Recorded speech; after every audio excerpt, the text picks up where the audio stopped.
Ramazan, Ramazan. Axır zamanda Ramazan və Şəvval hilalı gizlənər. Bunun səbəbi nədir? Əsbəği bin Nübatı belə nəql edib, möminlərin əmiri Əli əleyhissalam buyurdu. İndi diqqət edin. İnsanlar üçün bir zaman gələr ki, o zaman cəmiyyətdə əxlaqsız qadınlar, pozğunluq, pis işlər çoxalar. Hamı tərəfindən bəyənilər və bir peşəyə çevrilər. Hörmət, abır və həya pərdələri cırılar, zina aşkar edilər. Yetimlərin malını yemək halal sayılar. İnsanlar riba və sələm yeyərlər. Tərəzidə və çəkidə aldadarlar.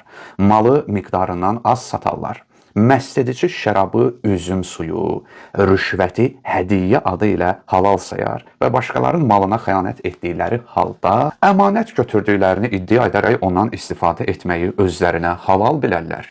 Kişilər özlərini qadınlara, qadınlar da özlərini kişilərə oxşadarlar. Namazın şərtlərini yüngül sayarlar və Allahdan qeyrisi üçün həccə gedərlər. Yəni həccə gedərlər, amma min cür başqa niyyətlərlə. Belə bir zaman gəlib çatanda gah hilal, yəni Ramazan ayının ilk gecəsində çox yüksəkdə və böyük görünər, hətta cəmaat onun 2 gecəlik olduğunu sanarlar.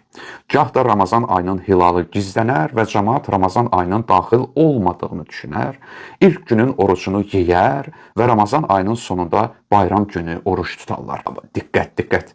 Vəziyyəti belə gördüyünüz bir zamanda qorxun, müğayət olun bundan ki, Allah Taala sizi qəflətən cəzalandırsın, yəni müxtəlif bəlalardan və sizə tövbə etmək fürsətini vermədən sizi öldürsün.